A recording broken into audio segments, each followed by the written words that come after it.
dengan A.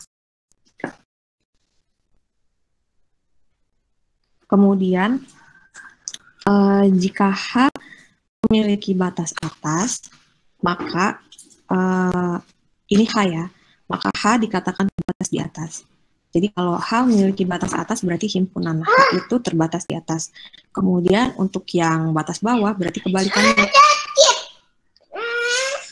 Kemudian kalau yang batas bawah, B, elemen bilangan real disebut batas bawah dari himpunan H jika untuk setiap X elemen H, X-nya itu bakal lebih besar sama dengan B.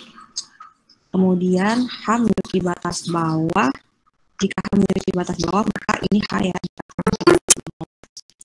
Kemudian ini contoh bilangan 3, dan setiap bilangan yang lebih besar darinya adalah batas atas dari himpunan ini. Jadi himpunan ini batas atasnya yang lebih dari 3. Nah, kemudian 2,99 bukan batas atas dari himpunan ini. Karena 2,99 masih termasuk kan di himpunan ini. Oke, sampai sini ada pertanyaan?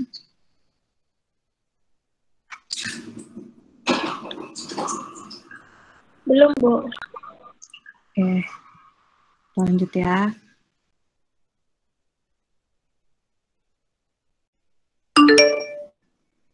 Kemudian bilangan 3 juga merupakan batas atas dari himpunan ini.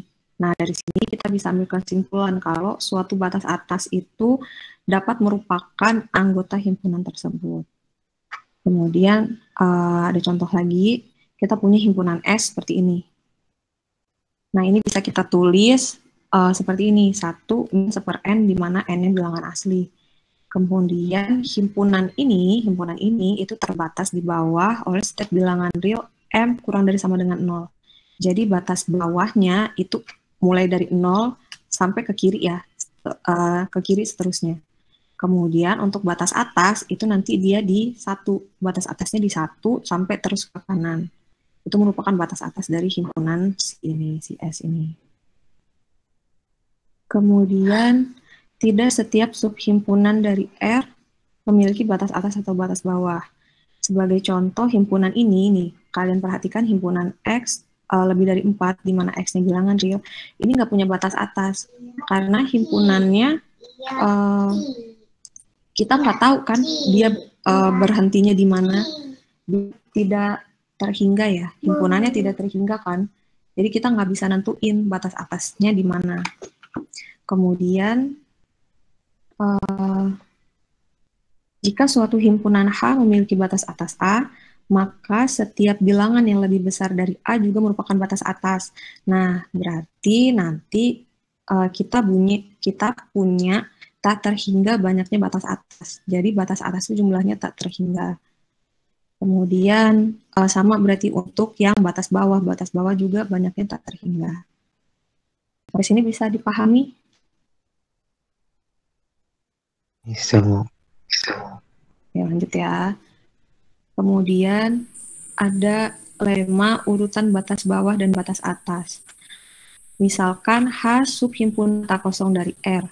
Kemudian jika A adalah suatu batas atas dari H dan B adalah suatu batas bawah dari H, maka B kurang dari sama dengan A. Nah, di sini H subhimpunan tak kosong berarti H-nya tidak kosong. Kemudian kita bisa pilih sembarang X elemen H. Kemudian karena A adalah batas atas dari H, berarti kita punya ini ya, X kurang dari sama dengan A kan. Untuk setiap X elemen di H, itu kita punya X kurang dari sama dengan A.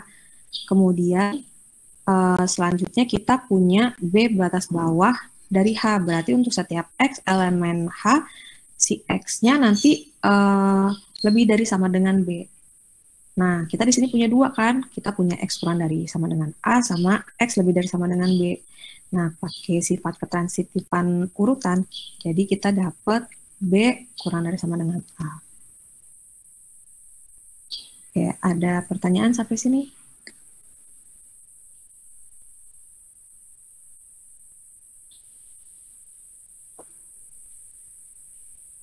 Oke, lanjut ya kalau nggak ada pertanyaan. Kemudian kita masuk ke supremum infimum. Nah, sebelum supremum infimum kita mau bahas mengenai elemen terkecil dan elemen minimum sama elemen maksimum ya. Kita punya himpunan ini. Perhatikan himpunan ini. Nah, di himpunan ini berarti elemen terkecilnya minimumnya itu 0. Kemudian elemen maksimumnya itu 1. Kemudian kalau di himpunan ini berarti minimumnya 0. Nah, dia maksimumnya nggak ada. Ya, dia maksimumnya nggak ada ya. Kemudian ini bukti kalau maksimumnya nggak ada. Jadi di sini dimisalkan maksimumnya ada. Misal maksimumnya ada. Kita ambil maksimumnya A misalkan ya. Kemudian karena maksimum itu selalu anggota himpunan, berarti si A kurang dari 1 kan? Nah, tapi ternyata si A ini ada bilangan yang lebih dari A, yaitu A plus 1/2. Yang mana si A plus 1/2 ini juga dia kurang dari 1. Jadi, akibatnya si A plus 1/2 ini, si A ini bukan maksimum dari himpunan ini. Gitu. Itu. Gimana, bisa dipahami? Bisa. Ada pertanyaan sampai sini? Ada pertanyaan sampai sini? Belum ada, Bu. Oke. Itu. Tidak. Lanjut ya. Kemudian maksimum dari himpunan ini berarti 3 ya. Elemen bilangan terbesar dari himpunan ini berarti 3. Kemudian dari beberapa contoh di atas bisa kita simpulkan bahwa elemen maksimum atau minimum suatu himpunan itu tidak selalu ada, kecuali untuk himpunan berhingga. Nah, berarti kita bisa nentuin suatu elemen maksimum dan minimum kalau himpunannya berhingga. Kemudian, jika elemen maksimum dan minimum itu ada, maka mereka selalu merupakan anggota himpunan tersebut. Nah, kemudian perhatikan juga bahwa elemen maksimum dan minimum itu merupakan anggota dari himpunan itu. Kemudian jika kita kaitkan dengan konsep batas atas atau bawah, elemen maksimum selalu merupakan batas atas. Kemudian elemen minimum selalu merupakan batas bawah. Kemudian ada tambahan lagi, mereka bersifat tunggal. Jadi tidak ada himpunan yang memiliki lebih dari 1 elemen maksimum atau minimum. Jelas ya ini ya. Kemudian, nah di sini baru kita masuk ke supremum dan infimum ya. Jadi supremum itu batas atas terkecil. Nah kalau infimum berarti kebalikannya, batas bawah terbesar. Untuk definisi, nah nanti dia seperti ini. Jadi untuk supremum, bilangan S adalah supremum dari subhimpunan tak kosong terbatas di H. Jadi dia terbatas ya, terbatas di atas H, jadi dia terbatas di atas. Kemudian atau dapat dituliskan S sama dengan supremum H jika untuk setiap X elemen H, X-nya kurang dari sama dengan S. Jadi himpunannya tuh nanti elemen himpunannya itu pasti lebih kurang dari sama dengan si S, si batas atasnya. Kemudian untuk setiap A batas atas H, A lebih dari sama dengan S. Jadi ini nanti dia bilang kalau si S-nya itu merupakan batas atas terkecil. Kemudian ini untuk definisi infimum berarti kebalikannya ya. Bilangan I itu yang infimum ya. Bilangan I adalah infimum dari subhimpunan tak kosong terbatas di bawah H atau dapat dituliskan I sama dengan infimum H jika dia memenuhi 2 kondisi ini. Yang pertama, untuk setiap X elemen H, X lebih dari sama dengan I. Jadi maksudnya tuh jika kita punya himpunan nih, himpunan elemennya itu nanti dia bakal lebih dari si I, lebih dari atau sama dengan si I. Kemudian untuk yang kedua, untuk setiap B batas bawah H, B ini kurang dari sama dengan I. Jadi di sini dia bilang kalau I itu merupakan batas bawah terbesar. Sampai sini ada pertanyaan?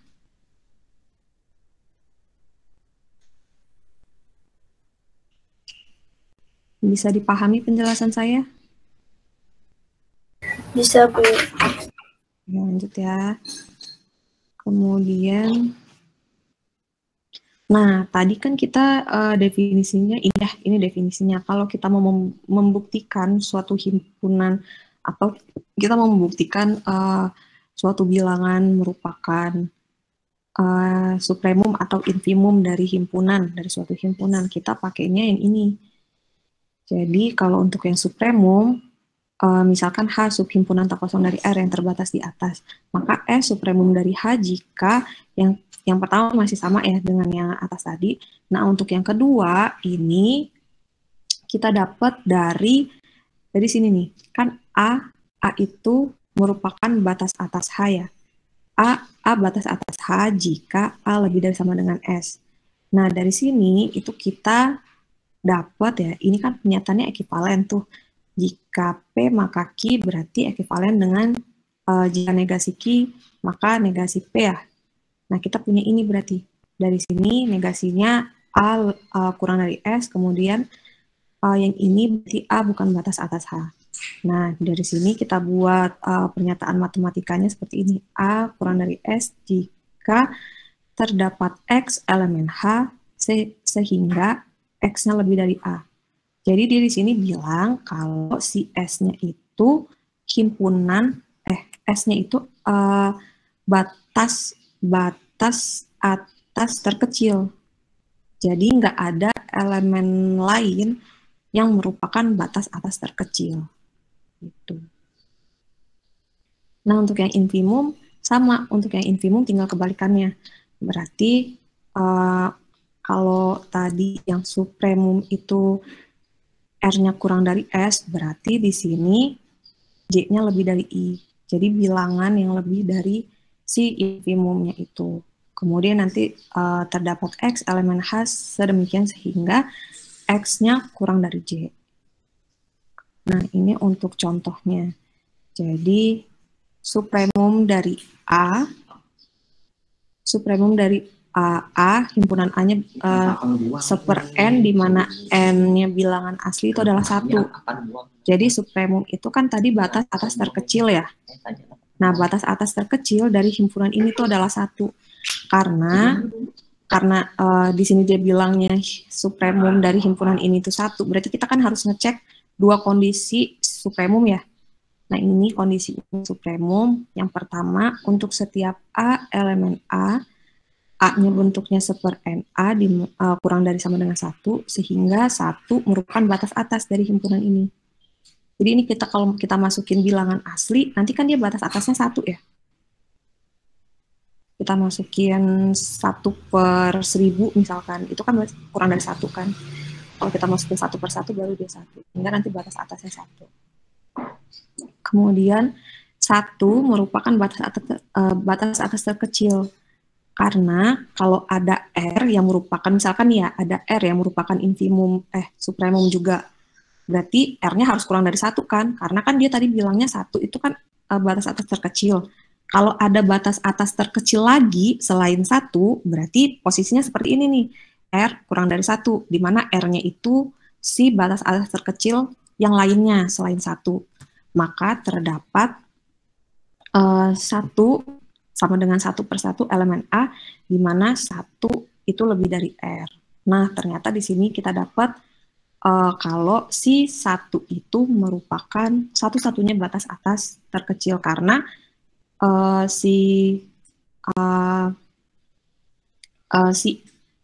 satunya itu lebih dari R. Jadi, kita si pernyataan ini berarti terbukti, berarti 1 sama dengan supremum dari A. Gimana? Ada pertanyaan sampai sini?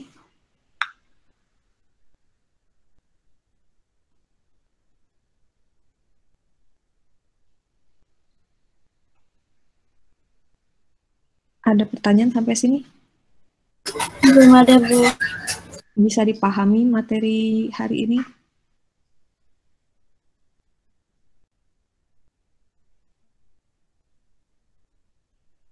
Bisa dipahami materinya? Bu, maaf saya masih belum mengerti untuk mencari pembuktian batas atas terkecilnya tadi, Bu. Kalau kita mau membuktikan suatu bilangan itu merupakan supremum atau infimum, kita tinggal masukin ke kondisi yang menyebabkan dia supremum atau infimum. Kalau supremum kita pakainya ini. Kemudian kalau infimum kita pakainya ini. Tinggal kita masukin aja. Nah, kalau contoh di sini tadi kata dia 1 itu merupakan supremum dari himpunan ini. Nah, kita cek untuk yang pertama apakah untuk setiap X elemen H, X-nya kurang dari sama dengan S. Jadi, di sini kita cek nih, untuk setiap X elemen A, apakah si X-nya itu kurang dari sama dengan si S. S-nya tadi 1 ya. Ini kita cek untuk setiap A elemen A, A-nya, nih kalau kita masukin A-nya berarti seper NA ya, itu nanti seper NA ini bakal kurang dari sama dengan 1. Ya enggak? Dari himpunan ini batas atasnya 1 enggak? Iya, Bu. Nah, berarti batas atasnya 1 ya, sehingga 1 itu merupakan batas atas dari A. Kemudian untuk yang kedua, kita cek untuk setiap R kurang dari S, maka terdapat X elemen H sedemikian sehingga X-nya itu lebih dari R. Jadi itu maksudnya di sini ternyata kan di sini dia bilang nih kalau misalkan kita punya batas atas terkecil lain selain S, di mana dia lebih kecil dari S. Jadi R ini merupakan batas atas terkecil yang lebih kecil dari S, sehingga nanti si R ini yang menjadi batas atas terkecilnya gitu. Jadi dia di sini tuh mau nyanggah kalau si S-nya ini merupakan bilangan batas atas terkecil, intinya gitu. Nah, tapi nanti ternyata kita dapatnya si R ini masih ada di himpunan si H. Yang mana itu berarti si R-nya bukan batas atas terkecil kan, karena dia masih ada kan di himpunan si H gitu. Nah, kalau di contoh ini, 1 tadi batas atas terkecil karena jika R kurang dari 1, maka terdapat di sininya 1, ternyata kita tuh punya himpunan ini punya 1, punya elemen kita punya elemen 1 di himpunan ini di mana 1-nya itu lebih dari R. Ya enggak?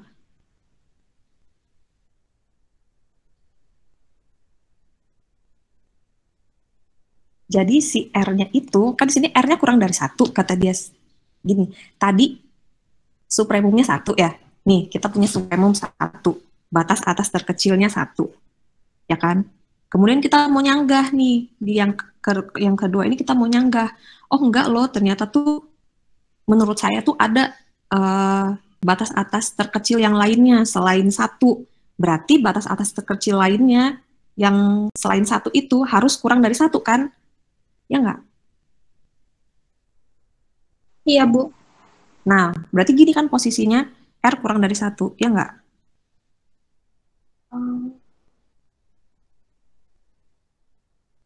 R-nya itu yang batas atas terkecil lainnya, yang selain 1. Berarti posisinya harus seperti ini kan? R kurang dari 1 kan? Ya enggak? Iya. Nah, sedangkan kita di himpunan ini kita punya 1, ada elemen 1 himpunan, ada 1 elemen di himpunan A, elemen 1 di himpunan A, yang mana 1 itu lebih dari R. Karena dari sini nih kita nih, kan R-nya kurang dari 1, tadi kita ambil, berarti 1 lebih dari R dong, ya enggak? Jadi R-nya itu maksudnya dia masih, si R itu tuh masih ada loh di himpunan itu, dia ada di himpunan itu. Jadi dia bukan batas atas, karena R-nya itu ada di himpunan itu. Dan si 1 itu lebih dari R gitu. Gimana, bisa dipahami? Iya, Bu, bisa, Bu. Oke, kalau gitu ada pertanyaan lagi? Terima kasih, Bu. Iya, ada pertanyaan lagi?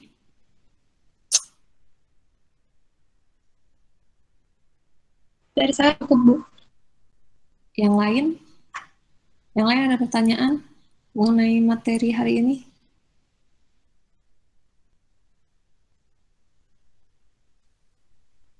Bisa dipahami penjelasan saya? Ya, bisa. Oke, kalau tidak ada pertanyaan lagi, kita tutup ya. Untuk hari ini kita cukup, ini masuk sudah. Hari ini kita cukup, nanti materinya saya upload di Vkelas. Kalian baca berulang-ulang ya. Kalian baca lagi berulang-ulang. Nanti juga saya upload sama contoh-contohnya. Oke, ada pertanyaan lagi?